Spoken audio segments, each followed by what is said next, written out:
Dobrý deň, volám sa Julia Murcková a som študentkou 3. ročníka na Cirkevnom gymnáziu svätého Mikuláša v Starej Ľubovni.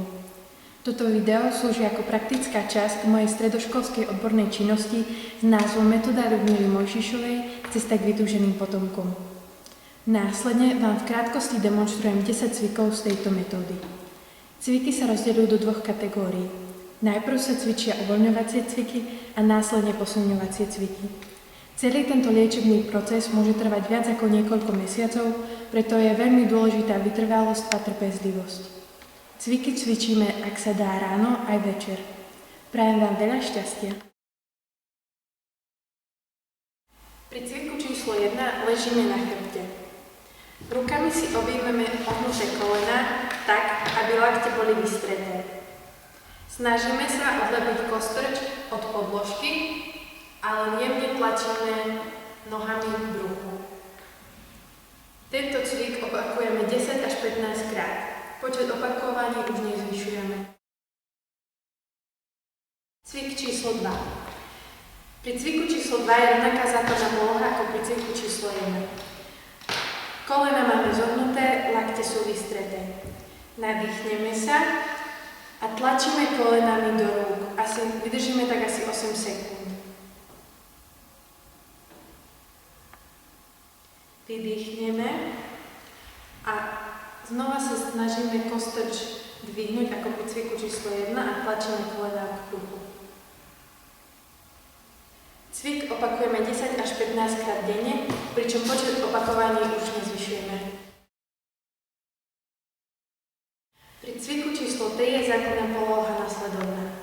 Ležíme na bruchu, ruky máme podložené pod hlavou a tvár smeruje do zeme. Nohy máme voľne natiahnuté, pričom prsty smerujú k sebe a päty od seba. Následne stiahneme zadok, voľne dýchame a vydržíme tak asi 6 sekúnd. Potom povolíme a tento cvik opakujeme 15 až 40 krát denne, pričom cvičíme iba večer. Cvik číslo 4. Pri cviku číslo 4 je základná poloha následovná. Ležíme na bruchu, ruky sú upažené v pravom uhle k telu. Nohy máme voľne a snažíme sa pokrčiť v kolene, pričom členok smeruje k zemi.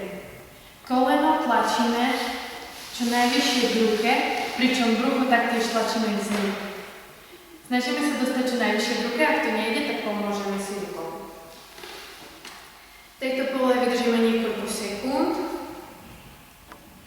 a následne dáme do základnej polohy.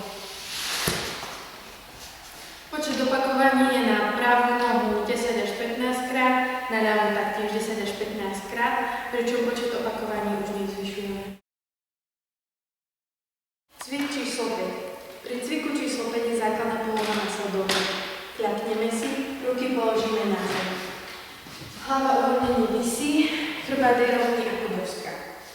S nádychom vyhrbíme trup na maximum, pričom brucho je stiahnuté, aj zadok je stiahnutý. Vydržíme niekoľko sekúnd a s výdychom sa vrátime do základnej polohy. Cvik opakujeme 5 krát denne, počet opakovaní už nezvyšujeme.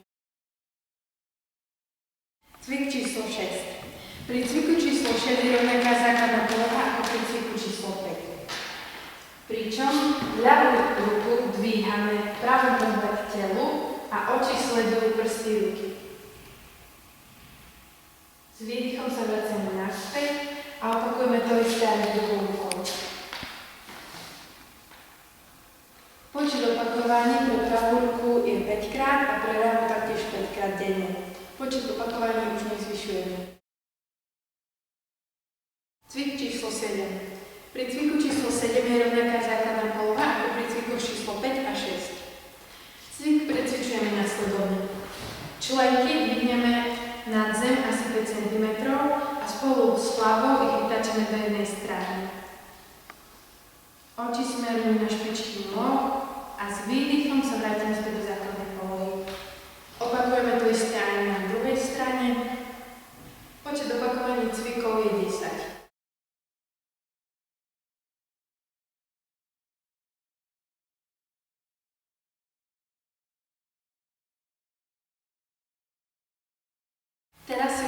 usmerňovacie cviky. Cvik číslo 8. Základná poloha je nasledovná. Ležíme na chrbte. Ruky sú voľne pozdĺž tela. Nohy oprieme o chodidlá, pričom kolena sú od seba asi 20 cm vzdialené. Bedrovú chrbticu tlačíme po dĺžke, pričom vtiahneme pupok aj brucho, stiahneme zadok a voľne dýchame asi 6 sekúnd. Po 6 sekundách stiahneme všetko ešte viac a povolíme. Cvik opakujeme 15 až 40 krát denne, pričom postupne pridávame. Cvik číslo 9. Pri cviku číslo 9 je rovnaká základná poloha ako pri cviku číslo 8. Cvik precvičujeme následovne. Brucho máme taktiež stiahnuté, bedra tlačíme po podložke, zadok taktiež stiahnutý a dvíhame postupne panvu nahor rovno ako dosku po dolný uhol lopatiek. Dýchame voľne, vydržíme tak niekoľko sekúnd a postupne sa vraciame naspäť a asi tak 5 cm nad zemou sa nadýchneme, stiahneme všetko ešte viac, vydýchneme a povolíme. Počet opakovaní cviku je 15 až 40 krát, pričom postupne pridávame. Cvik číslo 10. Pri cviku číslo 10 je základná poloha nasledovná. Ležíme na chrbte. Nohy sú položené voľne, ruky spážime, bedrovú chrbticu tlačíme k podložke, brucho stiahneme. Ruky a pety sa snažíme odtiahnuť čo najviac od trupu. Tak vydržíme niekoľko sekúnd a potom povolíme. Tento cvik opakujeme 10 až 15 krát, pričom počet opakovaní už nezvyšujeme. Ďakujem vám za pozornosť.